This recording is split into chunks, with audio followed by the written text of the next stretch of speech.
Voilà, effectivement, vous allez le voir, ça va être une journée qui est très riche. Alors, je me présente rapidement, Jean-Paul Hébrard. Moi, je suis journaliste pour un média qui s'appelle TV Agri, et puis aussi pour un site qui s'appelle Agriculture et Nouvelles Technologies. Donc, tout ce qui est innovation, cela m'intéresse depuis longtemps. Et vous allez le voir, aujourd'hui, on va passer un petit peu de temps à décrypter cette mutation. Une mutation qui est historique, donc il faut prendre le temps de bien la comprendre. Et pour cela, nous avons ici les meilleurs experts. Et je vais de suite donner la parole à Laurent Marty, qui va nous rejoindre.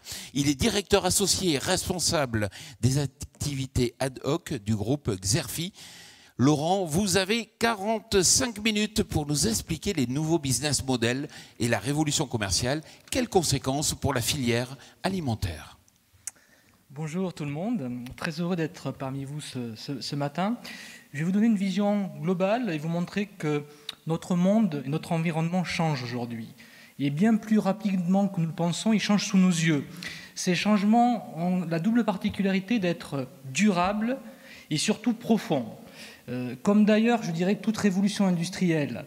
Mais contrairement aux précédentes révolutions industrielles qui ont mis plus de 100 ans pour se diffuser à l'ensemble de l'économie, la révolution que nous vivons aujourd'hui, elle se compte en quelques années. Donc on a véritablement cette idée de changement profond, rapide sous nos yeux, avec cette impression de ne pas parfois bien prendre en considération. Et pour prendre conscience de ces changements, je voudrais, vous montrer deux photos qui ont été prises sur un même lieu, dans des circonstances voisines, à 8 ans d'intervalle. Ah non, attends, excusez-moi, voilà. Alors, ce sont la photo de désignation de Benoît XVI et celle de François. Donc vous êtes en 2005, Benoît XVI, et vous êtes maintenant en 2013, François. Quelle différence, qu'est-ce que vous disent ces deux photos?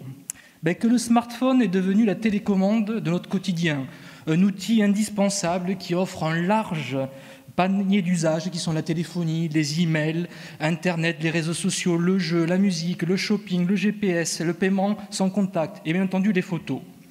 Le smartphone est pour nous, au sein de Xerfi, vraiment le parfaite illustration, le symbole de cette modification profonde et durable de notre environnement et notre économie. Aujourd'hui, le temps passé sur un smartphone est à peu près de 2h27 par jour. C'est plus que la télévision, selon une étude de Millward Brown menée dans 30 pays. Et en France, on considère qu'en 2018, le parc de smartphones atteindra à peu près 45 millions d'unités. Il aura fallu un peu plus de 10 ans pour que tous les Français s'équipent d'un smartphone. Si vous pensez à l'idée de révolution industrielle dont je vous ai parlé au début, il a fallu plus d'un siècle pour que les Français s'équipent d'une automobile, puisqu'en 1910, on avait à peu près 56 000 automobiles dans le parc français. Aujourd'hui, on en a 38 millions. Alors, si ces exemples ne vous convainquent pas, je vous propose quelques illustrations de ces changements profonds en 10-15 ans. Vous avez quelques dates et quelques faits majeurs. Il y a 22 ans, la création d'Amazon, qui est aujourd'hui le premier site au commerce mondial avec plus de 180 millions de produits référencés. Vous avez également, en 1998, la création de Google. C'était hier. Alors, j'aurais pu dire 2000, parce que Larry Page et Sergey Brin, qui ont cofondé Google, ont quitté véritablement leur garage en 2000 pour rejoindre Mountain View. Mais également, je pourrais vous parler de Facebook, 2004, 12 ans. YouTube, 2005, 11 ans. Vous avez également Twitter, je vois qu'on est suivi aujourd'hui, qui est également à une dizaine d'années.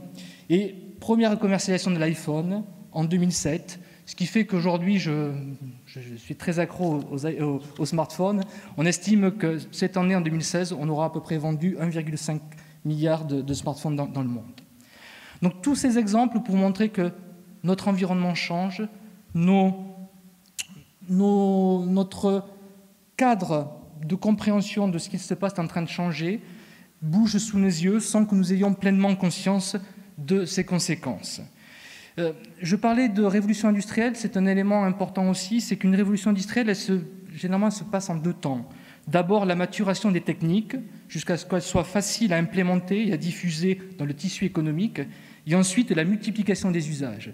Et c'est bien aujourd'hui ce tsunami des usages que nous vivons, avec ce que ce tsunami apporte comme nouvelle manière de travailler, de consommer, de distribuer, et avec ce qu'il apporte aussi comme nouveau modèle économique. Et c'est tout l'enjeu de ma présentation, c'est de vous montrer, dans un premier temps, Quelques modèles économiques qui attirent notre attention aujourd'hui au sein de Xerfi, puisque nous étudions 400 secteurs de l'économie française, donc c'est vraiment une vision totalement transversale. Vous montrez donc ces nouveaux modèles économiques qui nous interpellent. Vous montrez ensuite la révolution commerciale, qui est un domaine dans lequel aujourd'hui il se passe énormément de choses, et très certainement un enjeu majeur pour les années à venir. Et puis finir sur quelques tendances et quelques conséquences pour la filière alimentaire. Alors parlons de modèles économiques. Le modèle qui aujourd'hui est le plus répandu, est celui de la plateforme, ou les modèles biface ou multiface, donc tout le monde a entendu parler. Alors les plateformes sont des lieux qui consistent tout simplement à faciliter la rencontre entre d'un côté une offre et de l'autre côté une demande. Et cette rencontre permet un financement sur la base de commissions appliquées ou sur le financement par des bases de tiers, qui sont par exemple la publicité. La valeur d'usage que les offreurs retirent, alors excusez-moi, je vais changer, voilà, la valeur d'usage que retirent les offreurs et bien entendu les demandeurs et les consommateurs de la plateforme dépend du nombre d'utilisateurs. C'est ce qu'on appelle les effets de réseau croisés.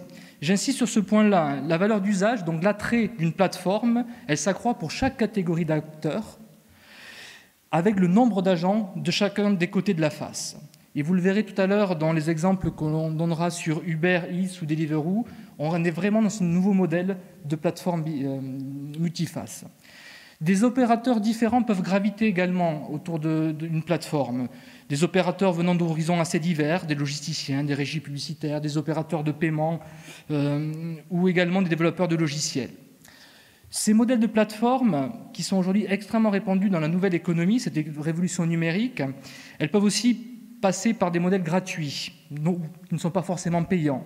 C'est par exemple fournir gratuitement un bien ou un service à une catégorie d'agents qui permet de créer une audience pour laquelle d'autres catégories d'agents, indirectement, sont prêts à payer. Donc vous avez tous en tête les modèles de Google, de Facebook, de Twitter. Alors, j'aime beaucoup aussi vous rappeler cette maxime dont on parle beaucoup dans le monde de la nouvelle économie, c'est que si c'est gratuit, dites-vous que vous êtes très certainement le produit. Alors, parmi sur ces plateformes, ces modèles économiques liés à ces plateformes numériques, je dirais qu'il y a 4 éléments qui sont à retenir, qui sont fondamentaux pour comprendre un petit peu ce qui se passe avec ces nouvelles sociétés. C'est qu'il y a un avantage déterminant à la taille. Donc, on le voit à travers une structure oligopolistique, mais on le voit aussi par le fait que le pionnier a un avantage certain, parce qu'il arrive à capter une audience et profite d'un effet de notoriété extrêmement puissant. Il est difficile, voire parfois impossible, d'arriver tardivement sur des marchés à effet de réseau. Vous avez donc l'enjeu de la taille qui est déterminant, avec cette audience qui fait qu'on favorise très clairement les acteurs qui sont capables de mobiliser des moyens importants pour créer une audience le plus vite possible. Et une tendance oligopolistique se forme. Vous verrez que sur ce nouveau modèle, il y a peu de place pour les challengers. Souvent, les plus importants groupes arrivent à capter et constituent progressivement un monopole. Alors, on a parfois ce qu'on appelle des niches dans lesquelles des spécialistes peuvent opérer, mais elles restent marginales et je dirais que généralement, la taille des généralistes fait qu'il reste très peu d'acteurs. Et enfin, lié à tous ces éléments-là, c'est que les barrières à l'entrée sont paradoxalement assez faibles au départ, mais très vite, elles deviennent insurmontables par cet effet de taille et par les moyens nécessaires à créer de l'audience. Mais ces modèles de plateforme ne sont pas les seuls aujourd'hui qui inondent nos différents marchés. On a également des vieux modèles qui réapparaissent. Ah non, excusez-moi, je vais juste faire une petite parenthèse sur l'ubérisation, qui est un élément important qui est lié à ces modèles de plateforme. Alors, l'ubérisation, derrière ce terme, se cache, qui est lié à une structure que vous connaissez tous, se cache en fait la capacité des plateformes d'intermédiation à mobiliser des actifs, ce qu'on dit ordinaires ou abondants, et sous-exploités. Je pense par exemple les logements inoccupés pour Airbnb. Et ce, afin de constituer une nouvelle offre. Cette offre vient concurrencer les acteurs traditionnels, dont les prestations reposent, eux, paradoxalement, sur des actifs qui sont beaucoup plus coûteux. Vous pensez que le parc immobilier des groupes hôteliers en est un exemple parfait. Concrètement, les plateformes qui sont parvenues à ubériser leur marché ont réussi à 1. Identifier les ressources ordinaires disponibles, 2. Inciter les propriétaires de ces actifs à les mettre à disposition dans un jeu gagnant-gagnant avec les consommateurs, et 3. Casser les routines de la clientèle captée par les offres conventionnelles ou séduire de nouveaux clients dont les besoins sont peu ou parfois mal adressés par l'offre traditionnelle. De ce fait, on reconnaît généralement l'ubérisation de marché à 3 critères. 1, il faut qu'il y ait un acteur qui intègre le marché par le biais d'une plateforme numérique, donc on revient vraiment à ce modèle de plateforme, qui vise la mise en relation systématique entre offreurs d'actifs sous-exploités et demandeurs ponctuels. Deuxièmement, ces actifs rares, lorsqu'ils étaient soumis à un régime d'appropriation et d'accumulation classique, deviennent là, dans ce cas-là, ordinaires et pouvant être abondamment trouvés. Et enfin, 3, l'émergence et le succès de ces plateformes remettent en cause les modèles traditionnels, j'ai du mal avec ma zapette, les modèles traditionnels en dépréciant la valeur comptable et stratégique des actifs. C'est ainsi que l'émergence d'Uber a eu pour conséquence de déprécier la valeur des licences même des taxis, ou que les hôteliers aujourd'hui qui disposent d'un emplacement premium voient la valeur de leur parc immobilier diminuer. Là où la logique stratégique traditionnelle suppose une valeur et des coûts élevés, ces nouveaux business models d'ubérisation reposent sur une valeur et des coûts faibles, mais sur des volumes d'affaires sans commune mesure avec l'économie traditionnelle.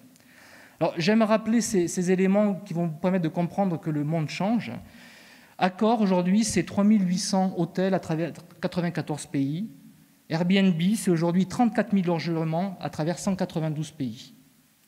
Accor, c'est 5,5 milliards d'euros de chiffre d'affaires pour 180 000 salariés. Airbnb, c'est 900 millions d'euros de chiffre d'affaires pour 500 salariés. Mais Accor est valorisé 10 milliards d'euros, Airbnb est valorisé 24 milliards d'euros. Donc vous voyez, le monde change. La façon... Alors, on peut émettre un jugement critique, parfois à la limite de l'éthique, mais en tout cas, le monde change. Et le monde capitalistique tel qu'on le connaît change en valorisant aujourd'hui 2 fois plus un Airbnb qu'un Accor. Alors, je vous disais, ces modèles de plateforme, cette ubérisation, on retrouve aussi, si on passe en revue les différents modèles économiques, des choses plus anciennes, alors, qui sont, par exemple, les modèles d'abonnement. Alors, j'aime beaucoup parler de ces modèles d'abonnement parce qu'ils sont multiples, ils ont des avantages assez importants. Ils permettent une sécurité financière en assurant, bien entendu, à l'offreur des rentes régulières. Ils permettent un rapprochement des marques avec leurs clients, une fidélisation accrue, un retour d'expérience sur l'utilisation même des produits et une maîtrise de la distribution et de l'image de la marque véhiculée. C'est un moyen pour les industriels de distribuer directement leurs produits sans passer par des intermédiaires. Et aujourd'hui, on a des offres d'abonnement qui vont sur de l'eau avec Evian ou qui vont sur des rasoirs avec Gillette Club. On a également une petite entreprise, une PME française qui est Bioseptile, qui est le dernier fabricant de brosses à dents française, qui est situé à Beauvais. Alors, je vais m'arrêter 5 minutes parce que c'est une belle histoire et j'aime les belles histoires. Bioseptile, aujourd'hui, offre ces brosses à dents via un abonnement où vous recevez dans votre boîte aux lettres tous les mois, les 2 mois, les 3 mois, vos brosses à dents que vous avez commandées et vous êtes fidélisé de cette manière-là. Mais quand on remonte l'histoire de Bioseptile, c'est une société qui a été créée en 1845 par Alphonse Dupont, près de Beauvais. C'était une manufacture qui faisait de la brosserie, qui faisait des boutons. Et l'entreprise a prospéré jusqu'à avoir plus de 450 salariés à la fin du 19e et au début du 20e siècle. Mais tout le 20e siècle est traversé avec une crise profonde, avec la mondialisation, et peu à peu, le site est de moins en moins rentable et passe à plusieurs occasions près de dépôts de bilan. Et en 1986, le choix est fait de se recentrer uniquement sur la brosse à dents. 10 ans après, ce n'est plus que la dernière entreprise qui fait aujourd'hui en France de la brosse à dents. En 2012, l'entreprise change à nouveau de main. Et là, il y a 2 choix stratégiques profonds qui sont faits. Le premier, c'est de rapproprier toute la production industrielle en France, alors qu'elle était pour une partie faite en Chine. Et donc aujourd'hui, toutes les brosses à dents sont faites en France. Je peux vous dire que la transformation de plastique se fait dans le Perche et l'empoilage se fait à Beauvais. Alors, pour la traduction, l'empoilage, c'est juste le fait de mettre les poils de la brosse à dents sur le support en plastique. C'était juste pour aider nos traducteurs à traduire le mot empoilage. Mais aujourd'hui, avec 12 000 clients, abonnés, Bioseptile, qui est une PME de 5 millions d'euros de chiffre d'affaires, à trouver un modèle économique qui est pérenne et est en train de se faire différencier de la plupart de ces grands distributeurs pour privilégier une distribution sélective et différente. Et l'abonnement est en train d'assurer un matelas de sécurité, une vision, une inscription dans l'avenir qui lui offre, en tout cas, je l'espère, ne pas me tromper, un avenir radieux pour les années à venir. Alors, derrière l'abonnement, vous avez un modèle économique dont on parle aussi beaucoup, c'est celui de la location. La société fait face à un changement profond et historique après une période de surconsommation effrénée et devant ses conséquences, on l'a dit, écologiques, économiques et sociales. De nouvelles formes aujourd'hui d'économie seraient en train d'apparaître. Et l'idée, ça serait de substituer la propriété du bien à son usage, donc la fameuse économie de la fonctionnalité. Alors, j'aime à rappeler toujours, vous savez, la question, la durée de vie, d'utilisation dans une vie d'une perceuse. Donc, alors, quand vous regardez sur Internet, vous avez à peu près ça va de 10, 15 minutes, 20 minutes. Mais bon, la source la plus fiable, c'est VVF Suisse. Il a estimé à peu près à 90 secondes par an. Donc, une perceuse, dans sa vie, est utilisée à peu près 1 minute et demie par an. Et donc, vous comprenez que ces modèles de propriété sont remis en cause par des événements, par des faits de ce type-là. Et aujourd'hui, on a vraiment un développement assez marqué dans de nombreux secteurs d'activité où on transforme la propriété à l'usage. Alors, c'est vrai que cette substitution de l'un à l'autre existait déjà dans le monde de B2B. Les Xerox, Canon, depuis des vingtaines d'années, ne vendent plus d'imprimantes. Ils font de la location et offrent un service qui est le service de photocopie. Mais ça a eu du mal vraiment à pénétrer le monde de B2C pour plusieurs raisons, mais parce que les consommateurs n'étaient pas prêts à abandonner leur besoin de se sentir propriétaires du bien. On le sait depuis les travaux des années 70-80 de Bourdieu ou Belk, que la possession est rattachée à un phénomène psychologique de différenciation sociale. En d'autres termes, la possession de biens matériels, l'histoire que leur est attachée ainsi que la valeur marchande de cette possession contribuent à structurer même l'identité des individus.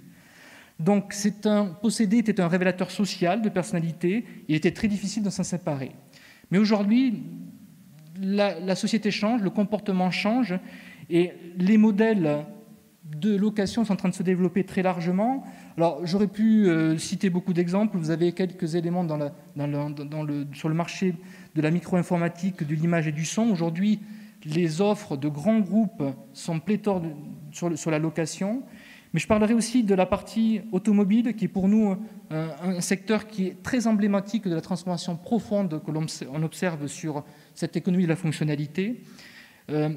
La voiture reste le principal mode de déplacement, vous en convenez, mais la tendance aujourd'hui est très nettement à la diminution de sa propriété, et ce pour deux raisons. Une raison d'un point de vue économique, le coût élevé d'achat, l'utilisation et l'entretien. Si on ramène le coût à l'utilisation, une voiture pour un urbain est utilisée quelques heures dans la semaine, donc vous imaginez le coût que ça peut représenter. Mais vous avez également une deuxième raison qui est beaucoup plus sociétale, où l'aura que pouvait représenter l'automobile est en train de disparaître. Et le modèle traditionnel, qui était de posséder sa propre véhicule, est ainsi remis en cause par le développement de ces solutions alternatives, qui sont, vous le voyez là, la location, l'autopartage ou le covoiturage. Aujourd'hui, pour prendre conscience, un Européen sur deux considère que la voiture sera partagée dans 10 ans. Phénomène aussi signal faible qui me paraît très important. À New York, aujourd'hui, moins d'un New-Yorkais sur deux âgé de 19 ans a son permis de conduire. Ils étaient 2/3 il y a 10 ans. Donc on a ce phénomène qui aussi rejaillit sur les comportements et l'accès au permis de conduire, qui fait de plus en plus les jeunes urbains ne passent plus le permis de conduire. Alors, parmi les nouveaux modèles économiques, je peux également vous parler du modèle serviciel, qui était cette idée de non pas vendre un service, un produit, mais d'apporter une solution globale à une demande, à un besoin très spécifique. Et aujourd'hui, on a beaucoup dans la distribution, on le voit notamment, on le parlera de bricolage, on a l'apparition de nouvelles offres qui sont quelque part un bouquet de produits, de services qui répondent à des besoins extrêmement différents. Alors, le secteur de ce bricolage est un secteur extrêmement emblématique. On réalise depuis plusieurs années des études sur ce secteur et on s'aperçoit qu'il est très en avance sur ces mutations-là. Et vous avez un acteur, j'aurais pu en prendre d'autres, comme Laura Merlin, mais là j'ai pris Monsieur Bricolage, qui aujourd'hui a un bouquet de services et d'offres qui est extrêmement pertinent dans l'accompagnement de ses clients dans un projet. L'idée n'est pas de je ne suis pas là pour vendre un produit ou un service, je suis là pour un projet qui répond à une problématique. Donc ça va du conseil à l'application, au financement, avec également la création de la dépanne.fr, qui est une plateforme d'intermédiation qui met en relation des bricoleurs entre eux afin qu'ils s'échangent des bons conseils, des bonnes pratiques, mais également qu'ils puissent se louer ou se prêter du matériel. Et également, dernier point, on a un service de pause, puisqu'ils intègrent progressivement également la partie totalement aval de cette activité-là. Donc vous voyez des modèles qui peuvent paraître à la fois nouveaux, anciens, mais qu'aujourd'hui qui révèlent des modifications profondes dans notre économie, dans tous les secteurs d'économie que l'on peut étudier. Passons maintenant à la partie commerciale et distribution. Le monde change, la distribution change. Elle change pour une raison très simple, c'est que le consommateur change. Le consommateur change et surtout reprend le pouvoir par rapport aux marques, par rapport aux enseignes. Et du fait de 3 grandes mutations. La première, une mutation économique.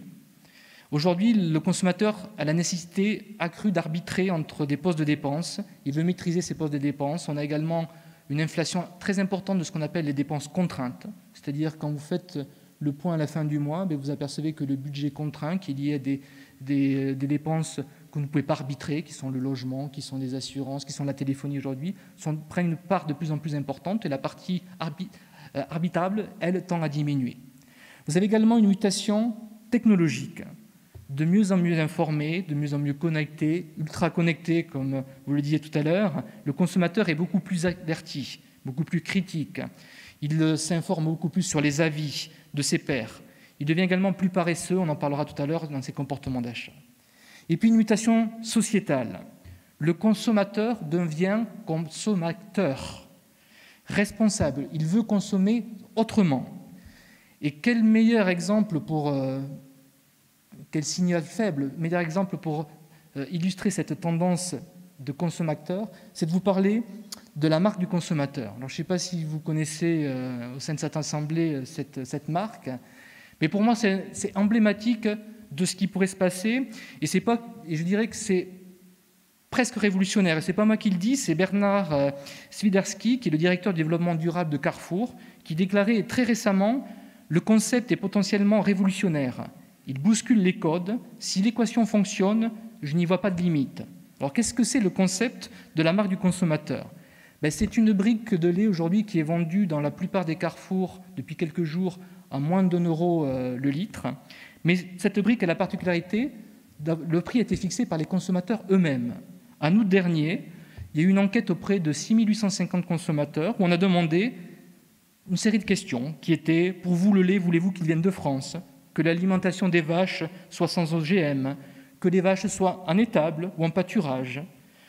Et en fonction des choix, le prix tendait à augmenter ou diminuer. Et la dernière question, qui est la plus sensible, voulez-vous que l'agriculteur, 1, soit payé au cours mondial du lait, c'est-à-dire pas rentable pour lui, 2, ne perde pas d'argent, 3, soit payé convenablement, et 4, voulez-vous payer 2 centimes de plus pour que l'agriculteur prenne des vacances de temps en temps. Et sur les 6 850 répondants, 44% ont dit convenablement, qu'ils soient payés convenablement, mais surtout 48% sont déclarés à payer 2 centimes de plus pour qu'ils prennent de temps en temps des vacances. Et c'est ce choix qui a été fait, puisque le principe de l'établissement du prix a été de choisir les réponses où le taux de réponse était le plus élevé. Et donc cette brique aujourd'hui qui est disponible dans tous les carrefours, au prix de 99 centimes d'euros, répond à un questionnaire qui a été rempli par des consommateurs. On imagine aujourd'hui, donc Carrefour avec l'investigateur sont allés aussi chercher des producteurs pour répondre aux différents cahiers des charges. Et on estime aujourd'hui que cette marque pourrait aller sur les yaourts et d'autres domaines d'activité. Et comme le dit le directeur du développement durable de Carrefour, les possibilités sont énormes. Mais cela montre le changement profond de paradigme où le consommateur reprend le pouvoir par rapport à la distribution. Alors, d'autres tendances passées en revue, c'est le commerce expérientiel. Je dirais que le consommateur, aujourd'hui, est avide d'expérience. Et les enseignes doivent y répondre à cette attente, inéluctablement. Elles doivent prendre en compte que l'achat n'est pas seulement un acte simple, mais elles doivent absolument l'enrichir. Et aujourd'hui, l'hybridation entre les lieux dédiés au commerce et au loisir va inéluctablement s'accélérer. Face à la concurrence du e-commerce, les enseignes doivent donner une raison aux consommateurs de se déplacer en proposant des expériences inédites. Celles-ci contribuent à fidéliser aussi très clairement la clientèle et à les faire venir plus souvent en magasin. Développer des activités de loisirs et culturelles sont même légion dans les nouveaux centres commerciaux. Et l'idée était aussi d'intégrer à travers cette expérience un message beaucoup plus émotionnel. Alors, les centres les plus récents, et même ceux en projet, intègrent très fortement cette dimension expérientielle. Et je pourrais parler d'Europa City, qui est un projet d'Auchan plutôt controversé, qui est prévu pour 2024, mais qui prévoit, vous allez comprendre, des éléments assez exceptionnels, puisque au sein de ce centre, on va retrouver une salle de spectacle, un cirque, une ferme avec cueillette, un parc aquatique et même une piste de ski. C'est ce qui est sur le projet. Et l'objectif est d'en faire véritablement une destination touristique, bien entendu avec un centre commercial au milieu, et d'attirer une population de plus en plus large. Alors, c'est surprenant de parler d'Europa City, qui est controversé sur l'aspect local, parce que on parle d'Europa City, et d'un côté, on annonce l'arrivée de Costco. Donc, on a ce phénomène assez contradictoire. Le Costco, c'est vraiment l'anti-Europa City, c'est-à-dire on revient au principe originel du magasin, ou des magasins énormes, en général 12 000 m², qui accueillent un assortiment très limité, et puis présenté sous forme de palettes dans un cadre vraiment typiquement entrepôt. Le principe, c'est qu'il faut cotiser, en Espagne, je crois que c'est 36 € par an, et vous avez un engagement ensuite, avec cette carte, de pouvoir acheter des produits dont la marge ne peut pas être supérieure à 14%. Donc on a très sensiblement aujourd'hui des phénomènes qui sont extrêmement contradictoires, mais j'y reviendrai tout à l'heure, parce que c'est un élément qu'on a retrouvé historiquement dans les différentes révolutions industrielles, c'est que des tendances qui peuvent être extrêmement opposées. Mais demain, le consommateur, il pourra aller demain chez Costco acheter ses produits de base, et l'après-midi, passer cet après-midi à Europa City, acheter d'autres types de produits. Donc on a véritablement l'emboîtement de tendances très, très, très différentes. Alors, avec l'économie collaborative, qui est notre thématique importante, les particuliers ne sont plus seulement des consommateurs, ils veulent vendre des biens ou des services, participer à leur création avec les entreprises, notamment avec les imprimantes 3D, les Fab Labs ou les sites de co-création, et je pense que vous en parlerez tout à l'heure.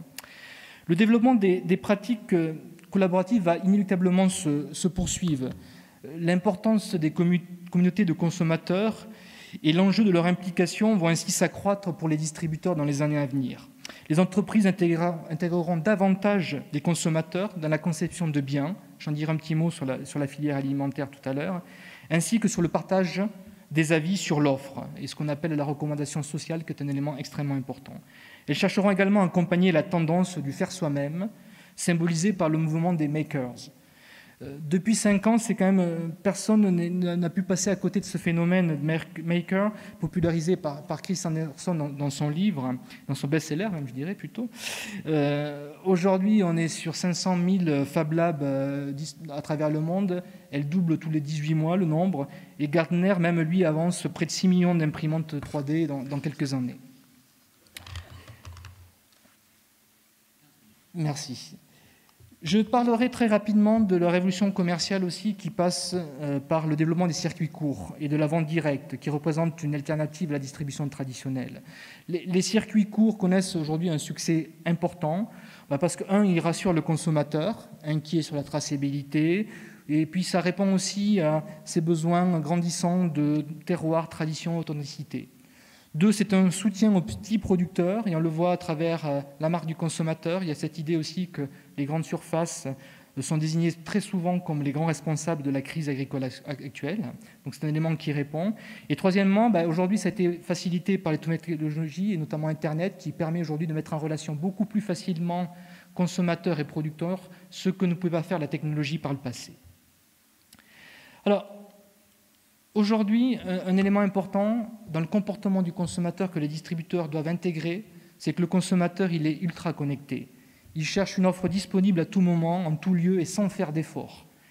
Il ne se rend plus forcément dans le magasin traditionnel, mais privilégie aujourd'hui l'achat depuis son smartphone ou d'une tablette.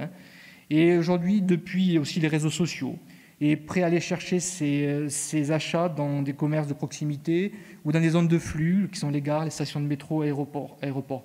Et je dirais dans le commerce ubiquitaire dont on parle beaucoup aujourd'hui, j'attire votre attention sur les enjeux, notamment des initiatives dans les zones urbaines, dans les zones de transit et de flux. Et les initiatives menées par la Poste, la SNCF, dans le click and collect sont pour moi une parfaite illustration d'une tendance qui pourrait vraiment se développer très sensiblement dans les années à venir. Alors, dans l'alimentaire, et notamment, si je prends aujourd'hui une vision assez large, à la fois de la restauration, des produits et de la distribution, jusqu'à présent, le secteur a été peu impacté et peu disrupté, si je veux prendre un mot à la mode, par les nouvelles technologies, parce qu'il est également sur un produit qui est quand même souvent périssable, dont l'usage ne pouvait pas permettre certaines ouvertures qu'ont des produits de consommation durable. Mais aujourd'hui, on a une pléthore d'initiatives.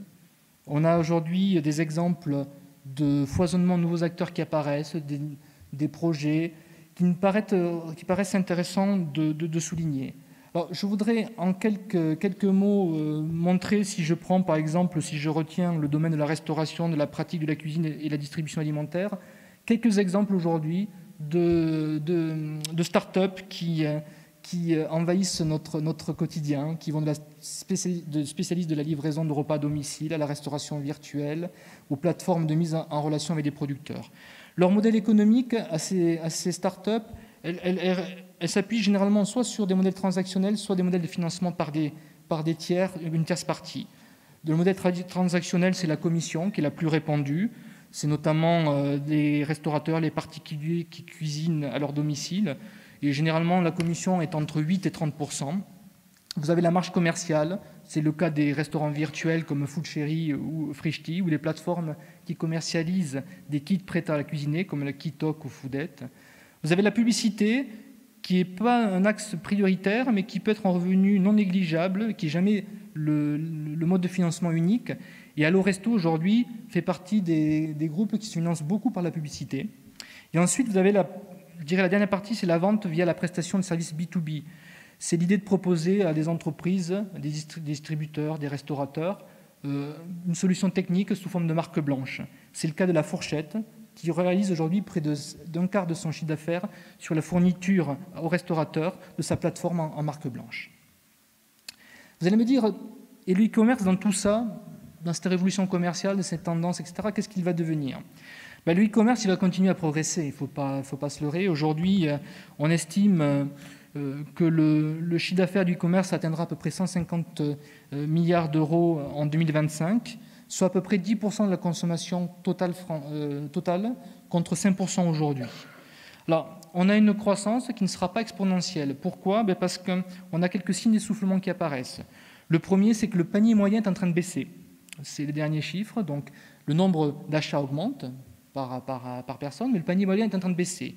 Et deuxième élément, on estime qu'à 10 ans, on aura atteint un plafond dans les cyberacheteurs, c'est-à-dire que le comportement fait que la diffusion est telle que le seul élément levier de développement sera la fréquence d'achat dans les années à venir. Alors le e-commerce, c'est encore de beaux jours, mais je dirais que opposer le e-commerce au commerce physique n'est pas du tout la bonne approche. Aujourd'hui, vous le savez, on va sur l'omnicanal, avec un consommateur ultra connecté, il ne raisonne absolument pas l'un par rapport à l'autre, il va chercher une expérience, il va chercher autre chose. Et aujourd'hui, c'est toujours intéressant de voir que des pure players e-commerçants sont en train de créer leur propre point de vente, et on va vers une hybridation de plus en plus marquée des modes de distribution. Alors, dans ce focus, dans ce paysage de la distribution, je voudrais parler des grands groupes alimentaires français, de distribution alimentaire français, qui, eux, ont fait le choix, toujours, de continuer une lutte par les prix et par les coûts. Et vous avez juste une représentation des derniers rapprochements en centrale d'achat. Donc, vous voyez, je peux les passer en revue rapidement. À la fin, il ne m'en restait qu'une.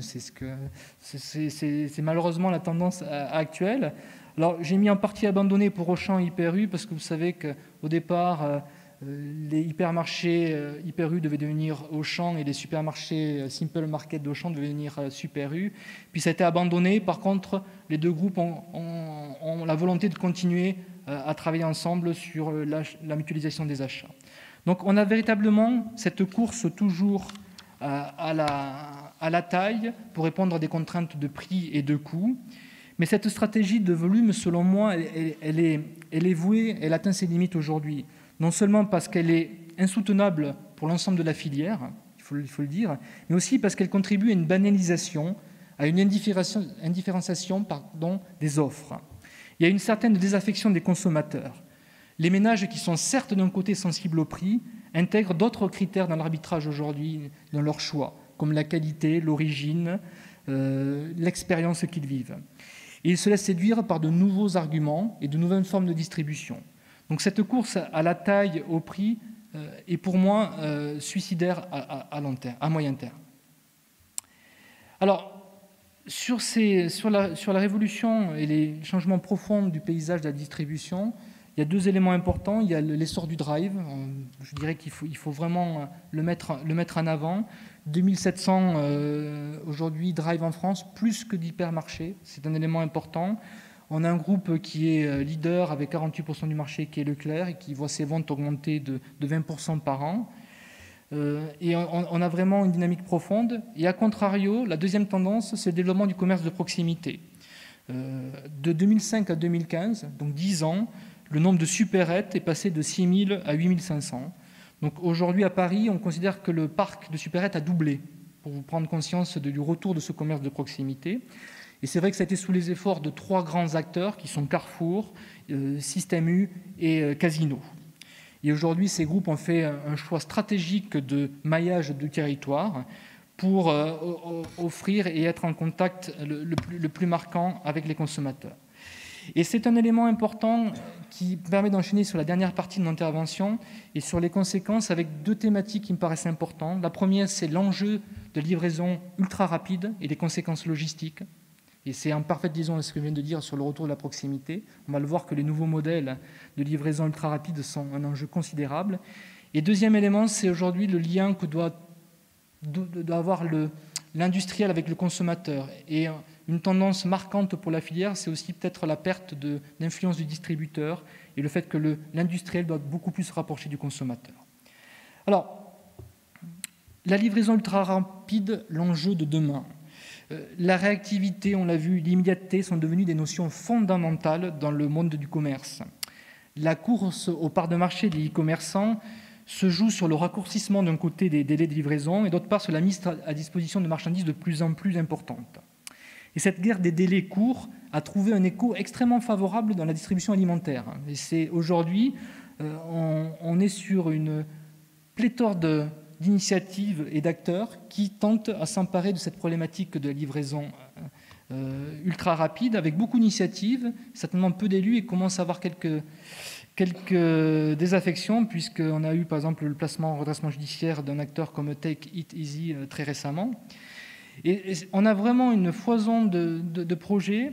On a des acteurs qui se mobilisent, et bon, là on a des startups, mais on a également un très gros acteur qui s'appelle Amazon, qui a fait de ce choix de la distribution ultra rapide son fer de lance pour les années à venir.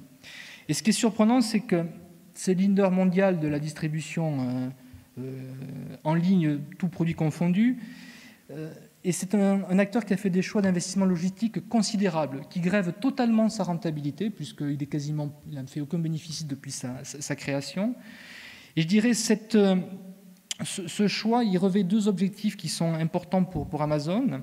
C'est une problématique de différenciation par rapport à sa concurrence, en offrant une parfaite maîtrise de l'aspect logistique, mais surtout une stratégie monopolistique qui est de rendre totalement captif à la fin offreur comme consommateur. Et c'est vraiment le modèle que tu es en train de développer, de pouvoir asseoir sa domination en rendant complètement captifs les acteurs de son écosystème. Et aujourd'hui, quand on regarde l'intégration d'un groupe comme Amazon, il est totalement intégré d'un mois à aval dans la filière logistique, avec une maîtrise, vous le voyez, à différents niveaux et des choix stratégiques de rachat et d'investissement colossaux. Alors, Amazon, aujourd'hui, dans la distribution alimentaire, c'est devenu une menace extrêmement forte. Alors, vous avez quelques exemples. Alors, je ne vais pas passer en revue parce que le temps, je pense, est limité, mais Prime Now, qui a été lancé aux États-Unis en 2014, est pour moi un service de livraison extrêmement performant, en 1 heure ou en 2 heures, disponible 7 jours sur 7 et de 8 heures à minuit, donc vous voyez. Mais plus récemment, le service de livraison le soir, qui a été annoncé il y a quelques jours, c'est la livraison le soir même, entre 19 et 22 heures, pour des commandes qui ont été passées à 14 heures. Donc ça concerne, donc ça sera gratuit pour ceux qui ont Amazon Premium, bien entendu, même s'il y a un niveau minimum de 25 € d'achat.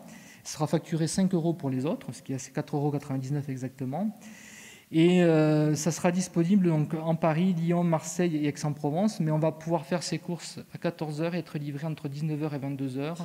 Donc on arrive sur des modèles de livraison ultra rapide qui sont totalement révolutionnaires et qui vont modifier profondément la distribution. Et ce qui est surprenant, c'est de voir que les grands groupes de distribution alimentaire ont réagi de manière frontale. Et celui qui a réagi le plus vite, c'est Carrefour, qui a lancé il y a quelques jours sa livraison express.fr, qui répond sur les mêmes problématiques. Comment préparer en 30 minutes, choix d'un créneau de 30 minutes pour la livraison, suivi du trajet du livreur en temps réel. Et aujourd'hui, le service est disponible sur la plupart des grands arrondissements parisiens et devrait être, je crois, d'ici la fin de l'année ou début de l'année 2017 sur tous les arrondissements. Bon, la vraie question qu'on peut se poser, c'est est-ce que Carrefour, en faisant ce choix d'affronter Amazon sur son terrain, a pris la bonne décision? Et comme je le pense, on est à peu près aux mêmes problématiques de l'arrivée de low cost dans le transport aérien il y a une vingtaine d'années, où les grands groupes aériens ont essayé de riposter de la même manière à l'arrivée du low cost, mais avec une chaîne de valeur, avec une culture, avec des choix, des modèles économiques tellement différents qui sont mis un certain temps à s'apercevoir que ça ne marcherait pas. La question que je pose, dans laquelle je n'ai pas de réponse, je ne suis pas devin, de savoir si Carrefour a raison de répondre de cette manière-là à Amazon. Est-ce qu'elle a les éléments et les armes pour remporter cette bataille? Alors, derrière, donc, un autre acteur aussi a répondu de manière différente, c'est Franprix, qui lui s'est associé à Loresto pour la partie commande, gestion amont, et Stuart pour la partie livraison. Stuart qui distribuera Carrefour sur la partie du dernier kilomètre. Mais un autre exemple qui est plutôt la création d'un écosystème, qui est un exemple aussi intéressant, mais qui est aussi à la nature même de gouvernance, Carrefour étant un groupe intégré, Franprix à Casino ne l'étant pas. La logistique, vous le voyez, va devenir l'élément clé. Je vais passer assez vite, mais vous donner quelques éléments de compréhension. Au-delà de l'alimentaire, en 2015, on a livré à peu près 745 millions de colis en France. En 2017, l'année prochaine, on va dépasser le milliard. Donc vous voyez que la problématique de la gestion logistique va être déterminante. Il va croître de manière exponentielle. 3 objectifs stratégiques ont été identifiés sur cette transformation de la chaîne logistique. Donc, l'essor du e-commerce impose d'abord une optimisation, voire une refonte de la chaîne logistique amont des prestataires logistiques. Pour ce faire, ces derniers doivent tout particulièrement actionner les leviers suivants: dimensionner et flexibiliser les entrepôts, automatiser le process pertinent et mutualiser les flux et les stocks. Deuxième objectif stratégique, c'est la rentabilité du dernier kilomètre, qui est vraiment la question fondamentale de la filière logistique aujourd'hui. Le dernier kilomètre, c'est l'étape la plus courte de la chaîne logistique, mais pourtant c'est la plus complexe et la plus chère, paradoxalement. Et aujourd'hui, les leviers qui sont entrepris par les grands acteurs sont de créer des infrastructures de logistique urbaine, d'opter pour des solutions de transport efficaces ou développer des alternatives à la livraison à domicile. Alors, dernier élément que j'ai mis, mais qui concerne moins l'alimentaire de par son côté périssable, mais qui est un questionnement important pour les logisticiens, c'est la fluidification des gestions de flux retour, qui est une problématique vraiment centrale dans les grands groupes logisticiens aujourd'hui. Alors, on a vu d'un côté la logistique, la distribution ultra rapide comme un enjeu majeur. Le deuxième enjeu pour la filière alimentaire, c'est recréer un lien, créer un lien, tout simplement, entre le producteur et le consommateur. Et il me reste 5 minutes, c'est parfait. Et je dirais que le numérique va le permettre. et le permet déjà aujourd'hui. Les pistes sont nombreuses, ça va des informations sur l'entreprise, au conditionnement de fabrication, à la composition de produits, à la géolocalisation des magasins, à la possibilité de poser des questions, à créer un lien. Cette idée de couper les modèles de distribution intermédiaires entre le producteur et le consommateur sont un enjeu fondamental pour demain, qui va être permis par le numérique. Aujourd'hui, on a déjà des initiatives nombreuses. J'ai mis renforcer l'offre de conseils, on a joué sur le registre de l'émotion et du plaisir, offrir praticité et gain de temps, imaginer les services exclusifs sont des exemples parmi d'autres de ce lien.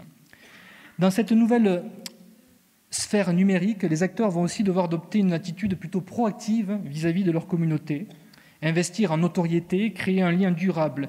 Ils peuvent notamment identifier des potentiels ambassadeurs, des membres plus influents qui seront en mesure de jouer un rôle à la fois de porte-parole, de prescripteur, et qui vont leur permettre de développer commercialement. Donc là, j'ai pris l'écosystème de la minceur qui a fait l'objet d'une étude particulière du groupe. On montre qu'aujourd'hui, on a identifié, vous savez, les fameuses blogueuses du marché du prêt-à-porter qui ont complètement modifié la distribution de prêt-à-porter.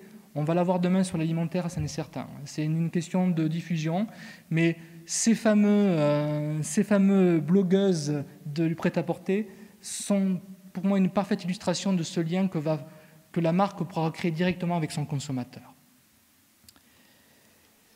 Alors, de nombreuses entreprises cherchent aujourd'hui à impliquer davantage les consommateurs dans le processus de production, d'autant que le numérique offre des possibilités d'interaction beaucoup plus importantes. J'aime beaucoup dire aussi et prendre l'exemple des domaines viticoles qui ont compris des années avant et sans l'apport du numérique l'intérêt de recréer un lien. Et vous savez, plusieurs domaines demandaient à leurs clients de participer aux vendanges. Je ne sais pas si vous avez déjà... J'ai eu le plaisir de le faire. C'est une expérience extrêmement intéressante. Alors, ce n'est pas pour la force de travail, parce que je peux vous dire que ramasser le raisin, je n'étais pas parmi des plus performants et des plus productifs, mais ça a surtout permis de créer un lien entre le domaine et le consommateur. Ça a permis de le fidéliser, ça a permis de l'écouter, de comprendre, d'interagir, de développer aussi de nouvelles idées. Et ça a été un élément extrêmement intéressant parce que le domaine, avec ça, non seulement crée un lien avec son consommateur, mais en fait un ambassadeur et un futur commercial du domaine. Et c'est en ce sens que le numérique aujourd'hui offre ces possibilités. Mais le numérique offre aussi des possibilités de coproduction. C'est un thème dont vous allez entendre parler dans les prochaines conférences, à la fois dans la partie amont de recherche d'innovation, dans la partie de la production, dans la logistique, et surtout dans la vente et dans la partie des services qui clôture un petit peu la chaîne de valeur de toute entreprise. Donc l'idée d'associer le consommateur à la production peut intervenir à différents niveaux. Il me reste 2 minutes pour conclure, 1 minute peut-être 2 minutes. Donc je voudrais juste insister sur le fait que notre monde change. J'espère que vous en avez pris conscience à travers cet exposé, que le numérique fait changer le consommateur, il devient consommateur, il devient ultra connecté, il a de nouvelles aspirations, toujours attentif au prix d'un côté, mais prêt à faire des arbitrages de l'autre, à la recherche d'autre chose. Face à ces changements du consommateur, la distribution va devoir s'adapter. S'adapter pour ceux qui existent, qui sont déjà en place, mais s'adapter aussi à l'arrivée de nouveaux acteurs, sachant que la distribution ultra courte, ultra rapide va devenir l'enjeu crucial des zones urbaines dans les années à venir. Et je dirais que l'avenir, et peut-être pour le mot de la fin, et pour vous dire que le monde change, nous vivons une époque qui peut être anxiogène, mais qui est quand même formidable, mais nous sommes peut-être qu'à la moitié de l'échiquier. Alors je ne sais pas si cette métaphore parle à certains. J'aime cette citation et cette image qui est issue du deuxième âge de la machine de Bryn Johnson et McAfee. Et l'idée, c'est en fait, ils font allusion à une légende indienne. C'est un Maharaja pour récompenser celui qui a inventé le jeu d'échecs, il lui a demandé qu'est-ce qu'il souhaitait, et il lui a répondu j'aimerais que tu mettes un grain de riz sur la première case, 2 grains de riz sur la deuxième, 4 sur la troisième, et ainsi de suite. et qu'à la fin, je ramasse le riz qui est sur l'échiquier. À la 32e case de l'échiquier, on est à 2 puissance 32, moins 1 gramme pour être exact, ce qui fait à peu près 140 millions de tonnes. C'est à peu près la production annuelle d'une rizière de 40 hectares. À la fin de l'échiquier, on est à 2 puissance 64, moins 1 grain de riz, c'est à peu près 600 milliards de tonnes de riz. Ça correspond à des centaines, voire des milliers de productions annuelles mondiales. Donc, vous comprendrez que si nous sommes qu'à la moitié de l'échiquier, ces 32 cases, les changements qu'on observe pourtant aujourd'hui et qui nous impressionnent ne sont peut-être rien en regard de ce qui nous attend. Merci. Merci beaucoup. Alors, on va peut-être donner la parole à la salle sous la forme d'une question-réponse. C'est très simple, il suffit de lever le bras et de se présenter. Les hôtesses sont là, les micros sont là. Qui souhaite poser la première question? Monsieur, au 3e rang, là. Juste monsieur, là. Levez bien le bras, voilà. Bonjour, mon nom est Jean-Marc Flick, société Nestlé. J'aimerais savoir comment vous voyez l'interaction de distribution et la réalité augmentée. Quels vont être les impacts demain sur les magasins traditionnels qu'on connaît, si ça va permettre de changer complètement ce jeu-là, si ces emplacements commerciaux vont avoir tendance à disparaître ou autre chose. Vous pouvez préciser votre question C'est la réalité augmentée. On sait qu'aujourd'hui, de plus en plus d'initiatives se focalisent là-dessus. Et quel va être en fait cet acteur-là sur la grande distribution et sur l'alimentaire? Vous avez déjà une idée Non, pas précisément, mais je pense que peut-être que vous y avez travaillé. Non, je n'ai pas spécialement réfléchi sur cette thématique-là. Je pense, à part vous dire quelques banalités, j'aurais peu de réponses à apporter. Ce que je voulais vous dire, c'est que les choses changent aujourd'hui, on les sent changer, mais on ne prend pas pleinement mesure de ces changements. Les évolutions technologiques d'aujourd'hui ne seront peut-être pas celles qui, demain, vont modifier aussi notre façon de consommer, de voir, de distribuer les produits, et que les tendances qu'on observe aujourd'hui ne sont peut-être que la phase immergée de l'iceberg des changements profonds qui nous attendent demain. Et c'est clair que sur tout ce qui est le rôle même du magasin, etc., il va se passer beaucoup de choses, parce que j'ai parlé d'Europa City comme un élément l'hybridation du lieu d'achat avec celui du plaisir et du loisir. Je ne sais pas si c'est durable dans le temps. Il y a pour moi une contradiction profonde entre la consommation et le plaisir, en tout cas le loisir, dans la façon dont... Mais il est clair que les évolutions technologiques peuvent être amener à voir les choses différemment. Une autre question? Qui souhaite poser une question? Je balaye rapidement. Monsieur au 1er rang. Bonjour, Zachary Benkadra, Sweet World. Je voudrais vous avez évoqué un certain nombre de points, mais notamment liés à l'évolution de la consommation, de la distribution, etc. Mais vous avez oublié 2 points importants. Quels seront les impacts sur l'environnement, mais aussi quel est l'impact sur la santé des consommateurs? Est-ce qu'on ne rend pas le consommateur de plus en plus passif, donc susceptible de rentrer dans un système de maladie? Alors on bouge moins, on fait moins d'efforts, donc forcément toutes les conséquences qui peuvent être liées à cette oisiveté et à cette passivité. Vous pensez que la santé des consommateurs va... J'en suis convaincu. Et pourtant, on a quand même cette idée... On est face dans un environnement qui change, on est face à des tendances qui sont parfois opposées. J'en parlais avec Costco ou Europa City. Le consommateur quand même devient acteur. Il devient quand même, en privilégiant les circuits courts, il aspire à une certaine forme de consommation différente. En intégrant aujourd'hui, on le voit avec la marque consommateur, il intègre aussi la façon de produire en demandant un certain nombre de produits. Donc il est quand même sensibilisé, on le voit à certains aspects. de l'autre sur sa capacité à l'oisiveté, etc. J'ai pas le sentiment, alors je me trompe peut-être, que on a une tendance profonde sur ce point-là. Vous pouvez peut-être me contredire, mais... Troisième et dernière question, madame. Fouziès, oui, GIE-CRC. Donc, moi, ma question, elle est, bien sûr, il y a ces modifications, cette sociétale par rapport à la consommation et à l'alimentation. On est en train d'inventer, bien sûr, des systèmes pour rendre, je dis, service aux consommateurs. Mais est-ce qu'il n'y a pas vraiment une vraie question à se poser par rapport, puisqu'on constate qu'il y a une défiance du consommateur, et vraiment des questions à se poser par rapport à qu'est-ce qu'on offre réellement dans le produit au consommateur? Est-ce que c'est pas ça, je dis, le levier de croissance de l'alimentation future? Aujourd'hui, alors, je suis très...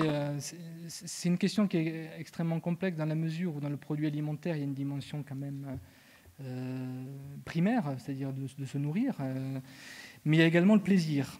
Et on le voit, le consommateur aujourd'hui, il peut se faire plaisir de différentes manières. Et c'est en ce sens où que le phénomène sociétal dont vous parlez, pour moi, évoque ces points-là, à savoir que le plaisir, il va le trouver aujourd'hui, me semble-t-il, dans la façon de choisir, de participer, de créer du lien aussi avec le produit. Et c'est tout cet univers qu'offre le numérique, que ne le ferait pas il y a quelques années, qui vont, pour moi, impliquer un changement assez profond dans la relation qu'aura le consommateur avec le produit. Toute dernière question, monsieur.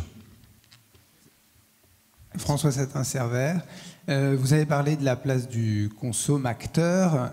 Que pensez-vous de la personnalisation justement de l'alimentation, puisque le consommateur va prendre de plus en plus la main et demander aux gens qui vont produire, qu'ils soient très grands industriels ou simplement restaurateurs du coin, cette personnalisation pour lui avec les deux dimensions, celle effectivement de se nourrir et celle du plaisir. Après, là, on touche une problématique qui est centrale quand même dans les nouveaux modèles économiques, c'est-à-dire vouloir personnaliser pose le problème quand même de la logistique in fine, c'est-à-dire qu'à multiplier les produits, à multiplier à la fois les formats, les formes, etc., on crée des contraintes logistiques, voire de production, qui sont parfois contradictoires, qui nécessitent des prix qui ne sont pas acceptables par le consommateur. Donc tout l'enjeu est de trouver le juste équilibre, mais les évolutions technologiques dont vous parlerez tout à l'heure offreront peut-être demain la possibilité de personnaliser davantage les produits par rapport aux consommateurs. Laurent Marty, merci beaucoup, on peut l'applaudir. Il est directeur associé responsable des activités ad hoc du groupe Xerfi.